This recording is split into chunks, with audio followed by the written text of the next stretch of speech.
Hello everyone, आज की इस वीडियो में डिस्कस करेंगे एक बहुत ही मशहूर novel and then there were none written by Agatha Christie. ये बहुत ही मशहूर नॉवल है और इसकी जो राइटर है Agatha Christie, she is one of the renowned writers, particularly mystery writing या डिटेक्टिव फिक्शन के अंदर इनका बहुत बड़ा नाम है। And this is one of the best selling book, 100 million copies इसके सोल्ड हो चुके हैं। फर्स्ट पब्लिश हुआ था ब्रिटेन में 1939 और सेकंड पब्लिकेशन इसकी यूएस में हुई थी 1940 में। बहुत ही मशहूर नॉवल है और ये जो है एक मिस्ट्री नॉवल है जिसके अंदर हम देखेंगे मिस्ट्री और सस्पेंस के साथ किस तरह मास्टरपीस है अगाथा क्रिस्टी की।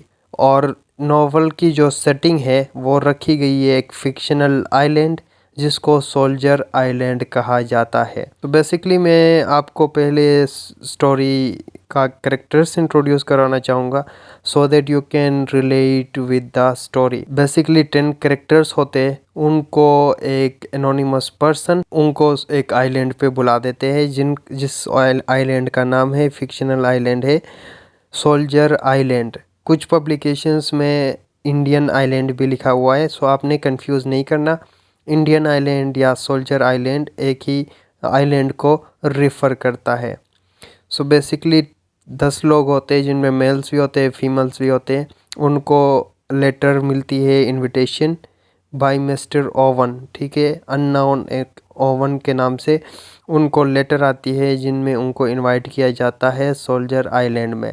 समर वेकेशन के दौरान एक हफ्ते के लिए वो वहाँ पे चले जाते हैं, लेकिन उनको ये अंदाज़ा नहीं होता कि उनको एक अननोन मर्डरर ने वहाँ पे इनवाइट किया है।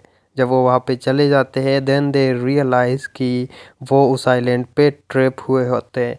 और ये जो इस टाइटल है नॉवल का टाइटल, ये बेसिकली इस नॉवल के एपिग्राफ से लिया गया है। नॉवल के स्टार्टिंग में आपको एक एपिग्राफ देखने को मिलेगा in the form of a nursery rhyme. यहाँ पे एक पोइम है फ्रैंक ग्रीन की, 10 लिटिल सोल्जर बॉयज़। और ये बहुत ही सिग्निफिकेंट है, पूरा नॉवल जो है स्टोरी बेस करता है इस राइम के बेस पे, क्योंकि ये राइम आपको बताएगा कि किस तरह 10 लोगों को सोल्जर आइलैंड पे बुलाया जाता है और उनकी मौत या उनकी मर्डर किस तरह होती है। ठीक है, सो इसको अलग से भी डिस्कस करेंगे। बहुत ही सिग्निफिकेंट है ये राइम, ये epigraph, right. So begin with the characters का इंट्रोडक्शन मैं आपको देखना चाहूँगा। सो पहला कैरेक्टर आ जाते हैं जज लॉरेंस वारग्रेव। इनको जस्टिस वारग्रेव भी कहा जाता है। एक इंटेलिजेंट ओल्ड मैन होते हैं और रिटायर्ड जज होते हैं। कैरेक्टर एनालिसिस में अलग से करूँगा, जस्ट इंट्रोड्यूस करा रहा हूँ कैरेक्टर्स को, राइट। देन वीरा क्लेथॉन आ जाती है जो कि स्कूल में काम करती थी और एक गवर्नेंस थी, एक बच्चे का ख्याल रखती थी जिसका नाम था Cyril Hamilton. And then Philip Lombard आ जाते हैं, मिस्टीरियस कॉन्फिडेंट और रिसोर्सफुल पर्सन है और वो सोल्जर रह चुके हैं अफ्रीका में। फिर आर्मस्ट्रॉन्ग आ जाते हैं, डॉक्टर आर्मस्ट्रॉन्ग जो कि एक मेडिकल डॉक्टर थे, अल्कोहलिक भी थे एंड एक रिकवरिंग, और वो उससे रिकवर भी हो रहे थे, ठीक है, he used to be alcoholic. And then William Blore आ जाते हैं, मिस्टर ब्लोर, और ये जो है ख़ुद को इंट्रोड्यूस कराते हैं एस डेविस, लेकिन लेटर ऑन पता चलता है इनका असल नाम ब्लोर है, जो कि एक एक्स पुलिस इंस्पेक्टर होते हैं और करप्ट भी होते हैं। इमिली ब्रेंट जो कि एक ओल्ड खातून होती है और रिलीजियस होती है, ये बाइबल पढ़ती है। एंड देन थॉमस रॉजर्स जो कि सर्वेंट है, butler, basically servant, male servant को कहा जाता है, ये सर्वेंट होते हैं। और इनकी बीबी इथल रॉजर्स, सो इनको आप मिस्टर रॉजर्स कहे, मिसेस रॉजर्स कहे, ठीक है, इस तरह एड्रेस किया गया है। फिर जनरल मकार्थर होते हैं जो कि ओल्डेस्ट गेस्ट है उनमें से, और ये एक रिटायर्ड आर्मी रिटायर्ड जनरल होते हैं। एंड देन एंथोनी मार्स्टन, या जिनको टोनी मार्स्टन भी कहा जाता है, जो कि एक रिच, एथलेटिक और हैंडसम यूथ यानी यंग जवान होते हैं। एंड देन माइनर कैरेक्टर्स भी हमारे पास है जिनमें आइजैक मॉरिस आ जाते हैं जो कि शेडी क्रिमिनल कैरेक्टर है जिसको मर्डरर ने हायर किया हुआ था तमाम अरेंजमेंट्स करने के लिए। एक और कैरेक्टर आ जाते हैं फ्रेड नराकोट, जो कि बोटमैन होते हैं, उनको सोल्जर आइलैंड पे ले जाते हैं कैरेक्टर्स को। सो बेसिकली ये है। इसकी स्टोरी लाइन बताने से पहले एक और इम्पोर्टेंट बात मैं बताना चाहूँगा। इन तमाम को जो है, इन तमाम गेस्ट को इनवाइट किया गया है लेटर के थ्रू मिस्टर ओवन, जो कि अननाउन, कोई इनको नहीं जानता। वेकेशन पे वो वहाँ पे चले जाते हैं एंड देन जब वो वहाँ पे पहुँच जाते हैं, बेसिकली इनके स्टार्टिंग के चैप्टर्स में बताया गया है कि वो किस तरह वहाँ पे एक साथ ओक ब्रिज स्टेशन में जमा होते हैं, ट्रेन में चले जाते हैं। और ट्रेन के कैरियर्स को भी अलग अलग से डिफ़ाइन किया गया है कि कुछ लोग फर्स्ट क्लास में, कुछ लोग थर्ड क्लास में, और कुछ अपनी गाड़ी में आ जाते हैं। सो ये उनकी क्लास डिस्टिंक्शन के बारे में बता देता है। एंड देन वो स्टिकल हेवन, एक टाउन है, विलेज है, वहाँ पे जमा हो गए। ठीक है, वो ट्रेन उनको वहाँ पे ले जाता है एंड देन वहाँ से वो बोट लेके सोल्जर आइलैंड, बोटमैन का मैंने आपको बता दिया था, फ्रेड नराकोट उनका नाम है, बोटमैन, उनको सोल्जर आइलैंड पहुंचा देते हैं। सो जब वो वहाँ पे पहुंचते हैं, उनका इस्तकबाल करती है मिस्टर एंड मिसेस रॉजर्स, जो वहाँ पे सर्वेंट्स है। और वो उनको ये बताते हैं कि मिस्टर ओवन नहीं आ पाए, मे बी वो उनके आना डिले हो गया, मे बी वो कल आ जाए। ठीक है, and even even mister and Mrs Rogers जो सर्वेंट है, वो भी ओवन को नहीं जानते। सो ये एक एनोनिमस आइडेंटिटी है जिनको कोई नहीं जानता। सो बेसिकली जब वो वहाँ पे पहुँचते हैं, इनकी ख़ातिरदारी की जाती है। डाइनिंग टेबल पे जब लोग सब बैठ जाते हैं, देन वहाँ पे ग्रामोफोन रिकॉर्ड ऑन किया जाता है।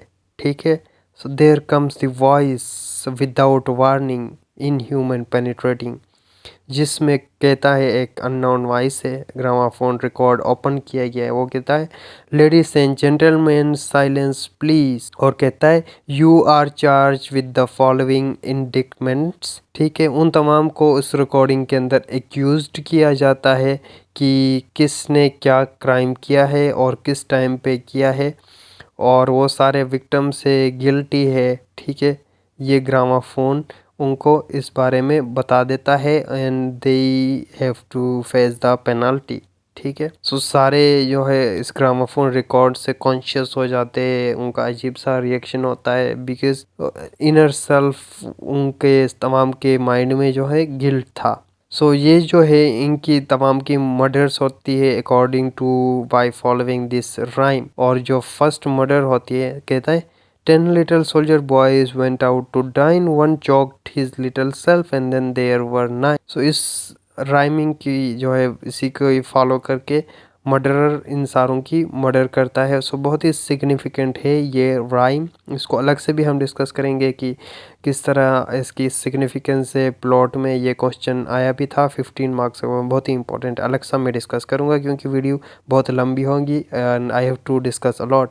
सो पहली मर्डर हो जाती है टोनी मार्स्टन की, पॉइजन से, उनके ड्रिंक में कोई पॉइजन मिला देता है और वो मर जाते हैं। और किला वीरा क्लेथॉन पहले खातून थी जिसने नोटिस किया था कि there is some similarity between the death and the rhyming scheme sorry नहीं राइम। ठीक है, राइम जो नर्सरी राइम था, उनके बीच में कुछ ना कुछ रिलेशनशिप है, यानी उसको फॉलो करते हुए इनकी डेथ हो जाती है। एंड देन लेटर ऑन दूसरी डेथ मिसेस रॉजर्स की हो जाती है, जो कि सर्वेंट थी, वो नींद में ही मर जाती है, अवर स्लेप्ट कर जाती है, यानी उसको भी किसी ने पॉइजन दिया हुआ था, पॉइजन दे के मर जाती है और वो सुबह उठ ही नहीं पाती। एंड डॉक्टर आर्मस्ट्रॉन्ग ही finds the journal date of the, again जो थर्ड माउथ होती है जो जर्नल मखारतर की होती है, और वो उसको किसी ने मार लिया था, ब्लो ऑन हिज हेड, उसके सर पे किसी ने मार के उसको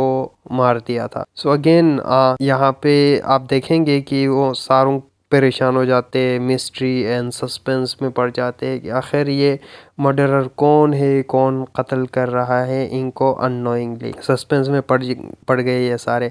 और एक और चीज़ जो नोटिस करने की है वो ये कि उस डाइनिंग टेबल पे जो है 10 चाइना फिगर्स थे, विथ ईच डेथ के साथ हर चाइना फिगर डिसअपियर हो जाता है। ठीक है, पहली डेथ के साथ फर्स्ट डिसअपियर हो गया, सेकंड डेथ के साथ सेकंड एंड थर्ड। ठीक है, सो इनमें से जो है जस्टिस वारग्रेव जो कि एक इंटेलिजेंट थे और ये रिटायर्ड जज होते हैं, और he remind them that the existing evidence suggest that any one of them could be the killer. ठीक है, वो आपस में एक दूसरे को सस्पेक्ट करने लग जाते हैं और वो ये चीज़ रियलाइज़ करते हैं कि देयर इज़ नो ओवन, कोई मिस्टर ओवन नहीं है, rather mister oven is one of them, उनमें से ये किलर है।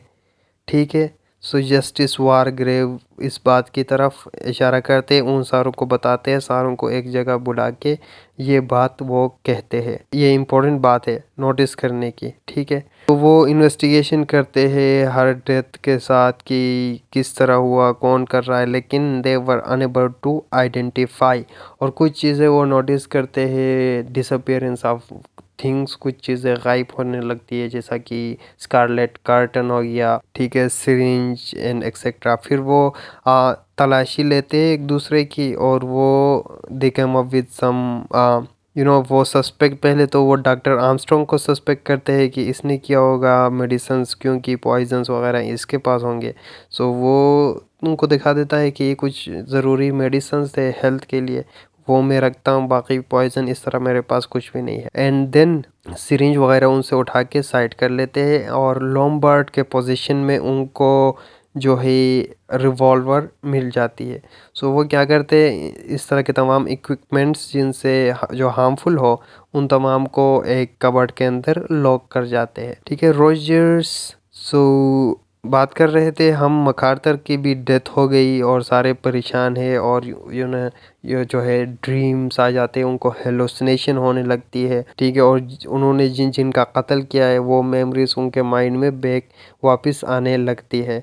So again this show their guilt, उनकी गिल्ट को शो करता है कि उन्होंने जो है रियली गलत काम किया हुआ है। Rogers has been killed while chopping the woods. फिर रॉजर्स की डेथ हो जाती है, मिस्टर रॉजर की, जब वो वुड काट रहे थे तो कोई उनके सर पे एक बड़े एक्स से मार देता है और वो भी मर जाते हैं। सो अगेन राइम को तमाम कैरेक्टर्स रियलाइज़ करते हैं कि देयर इज़ समथिंग मिस्टीरियस, और जो है राइम के अकॉर्डिंग डेथ हो रही है। इमिली ब्रेंट के बारे में हमने डिस्कस किया हुआ था, रिलीजियस वुमेन थी और वो बाइबल पढ़ती थी और वो कहती है, बाइबल में एक वर्स पढ़ती है जिसमें कहा गया है कि दाई सिन विल फाइंड दी आउट। ठीक है, सो कोई नहीं बच पाएगा, जिसने सिन किया है उसको पनिशमेंट मिलना है। एंड देन जस्टिस वारग्रेव क्या करते हैं, justice Wargrave draped in a curtain they it resembles, again उनकी भी डेथ हो जाती है, एक कर्टन के अंदर रैप किए गए हैं अपने रूम में, कोर्ट रूम रॉब के अंदर वो बैठे हुए हैं और उनके फॉरहेड में यानी एक रेड मार्क पड़ा हुआ है। अगेन ये एक एलुजन है, रेफरेंस टू द बाइबल, जिसमें कैन ने अपने ब्रदर अबील का कत्ल किया हुआ था और उस गॉड ने उसको ये रेड मार्क दिया था। ये सिंबल्स के अंदर हम देखेंगे। सो आर्मस्ट्रॉन्ग जो है, डॉक्टर आर्मस्ट्रॉन्ग ये एग्ज़ामिन करते हैं उनके बॉडी को और कहता है कि he has been shot in the head, right. Basically ये जो है ये एक चाल होती है, यहाँ पे आपको अंदाज़ा होगा कि एक्चुअली जो है मर्डरर कौन है। सो जस्टिस वारग्रेव डॉक्टर आर्मस्ट्रॉन्ग को अपने साथ प्लेन में मिला लेता है और वो इनडायरेक्टली तो नहीं, डायरेक्टली तो नहीं कहता मैं ही मर्डरर हूँ, लेकिन अपने प्लेन में मिला लेता है और कहता है कि मैं प्रिटेंड करूँगा फेक डेथ का, आपने साथ देना है। सो डॉक्टर आर्मस्ट्रॉन्ग उनका साथ देते हैं। लेटर ऑन क्या करते हैं, next day justice Wargrave doctor Armstrong को एक क्लिफ पे बुला लेते हैं और वहाँ पे उनको धोखा दे के उनको मार देते हैं, धक्का दे के नीचे पानी में फेंक देते हैं। ड्राउन होके डॉक्टर आर्मस्ट्रॉन्ग की भी डेथ हो जाती है। एंड देन हमारे पास जो है 3 कैरेक्टर्स बच जाते हैं, ब्लोर, लॉम्बार्ड और वीरा क्लेथॉन। अगेन वो जो है आइलैंड के सर्च करने के लिए जाते हैं कि कोई शायद मर्डरर हमें नज़र आए, लेकिन कुछ नहीं होता। और जब वो बाहर होते एंड देन मिस्टर ब्लोर वापस घर की तरफ आते हैं, तो जब वो इंटर होते हैं घर में ऊपर से जो है मार्बल का जो क्लॉक बना हुआ था वो उनके सर पे गिर जाता है और उनकी भी डेथ हो जाती है वहाँ पे। सो यहाँ पे बच गए सिर्फ दो, वीरा क्लेथॉन और फिलिप लोम्बार्ड। और वीरा क्लेथॉन जो है सेल्फ प्रिजर्वेशन के लिए लोम्बार्ड से रिवॉल्वर गन ले लेती है और उनको शूट कर देती है। सो हमारे पास एक कैरेक्टर रह गई वीरा क्लेथॉन। वो रूम के अंदर आ जाती है और अगेन उनके ड्रीम्स और हेलुसिनेशंस उनको तंग करते हैं। वो उस राइम को पढ़ती है और उनको फील होता है कि उनकी जो लवर है ह्यूगो, वो चाहता है कि वीरा जो है सुसाइड कमिट करे। सो वीरा ऐसा ही करती है। वो जब अपने रूम में देखती है कि एक नूस लटका हुआ है, ठीक है, फांसी का फंदा लटका हुआ है, सो वो ख़ुद को वहाँ पे हैंग कर देती है। सो इस तरह वीरा क्लेथॉन की भी डेथ हो गई। सो अगले दिन क्या हो जाता है, जब वो सारे मर जाते हैं तो आफ्टर द इंसिडेंट पुलिस वहाँ पे आ जाती है और इन्वेस्टिगेशन करने लगते हैं कि आखिर किसने मर्डर किया होगा, ठीक है। अगेन वो भी किसी नतीजे पर नहीं पहुंच जाते हैं अनटिल एंड अनलेस एक मैन्युस्क्रिप्ट उनको मिलता है जो कि लिख के बोतल के अंदर पैक करके सी के अंदर फेंक दिया गया था। और ये मैन्युस्क्रिप्ट जो है लिखा था जस्टिस वारग्रेव ने, जो कि एक्चुअल क्रिमिनल है, मर्डरर है, राइट। सो मैन्युस्क्रिप्ट जो है एक कन्फेशन है जस्टिस वारग्रेव का। एपिलॉग ऑफ द पोइम में इसका जिक्र है और ये बहुत ही सिग्निफिकेंट है, बहुत ही सिग्निफिकेंट है, क्योंकि ये बता देता है कि एक्चुअल मर्डरर कौन है। और एक्चुअल मर्डरर हमारे सामने रिवील होते हैं जो कि जस्टिस वारग्रेव होते हैं। और वो इस मैन्युस्क्रिप्ट के अंदर एक्सप्लेन करते हैं कि इसने क्यों कत्ल किया और कैसे किया सबका, ठीक है। वो बताते हैं अपने पर्सनालिटी ट्रेट के बारे में कि बचपन से ही उनको he is a kind of sadistic person जो दूसरों को he wants to commit a murderer. इसीलिए उसने जो है ये लॉ का पैशन अपनाया हुआ एंड देन वो रियल मर्डर कमिट करना चाह रहा था। सो इसी तरह नोवेल की एंडिंग हो जाती है इस मैन्युस्क्रिप्ट के साथ। सो सिंबल्स जो यूज़ हुए, स्टॉर्म का सिंबल यूज़ हुआ है जो कि उनको कट ऑफ करता है उस आइलैंड को फ्रॉम दी आउटसाइड वर्ल्ड। ना कोई आ सकता है ना कोई जा सकता है। सो अगेन इसकी ये सिग्निफिकेंस है, इस स्टॉर्म की वजह से वो उस आइलैंड को छोड़ के नहीं जा सकते, बोट नहीं आता है। It prevents anyone from escaping the island. और इसी तरह सारों की डेथ हो जाती है। And then mark of justice Wargrave, वो हमने डिस्कस किया हुआ था कि उनके फॉरहेड पे रेड मार्क था। ये एक एलुजन है, बिब्लिकल एलुजन, जो कि मार्क ऑफ कैन की तरह इशारा करते हैं। फूड भी इम्पोर्टेंट सिंबल यूज़ हुआ है। जब वो स्टार्टिंग में आइलैंड पे आते हैं तो अच्छा खासा फूड उनको मिलता है, उनकी सर्व किया जाता है उनको। Later on as the food की भी कमी हो जाती है, कोई उनको पकाने वाला नहीं होता। सो ट्रैपिंग ऑफ सिविलाइजेशन की तरह इशारा है कि किस तरह वो जो है फॉल अवे होते and they were just reduce to mere self preservation. And then motives जो है, major motive 10 little Indian poem, या मैंने कहा था कि इंडियन और सोल्जर का वर्ड इंटरचेंजेबली यूज़ हुआ है डिफरेंट पब्लिकेशन के अंदर। सो 10 लिटिल सोल्जर बॉयज़ जो इसका एपिग्राफ है, ये बहुत ही सिग्निफिकेंट है। ये इसका मेजर रोल है प्लॉट के अंदर, पूरा नोवेल रिवॉल्व करता है अराउंड इट। और ये जो है टाइटल भी नोवेल का इसी से लिया गया है। इसके आखिर में आप देखेंगे, आखिर में कहता है and then there were none. So this is all about this video. Thank you for watching this video.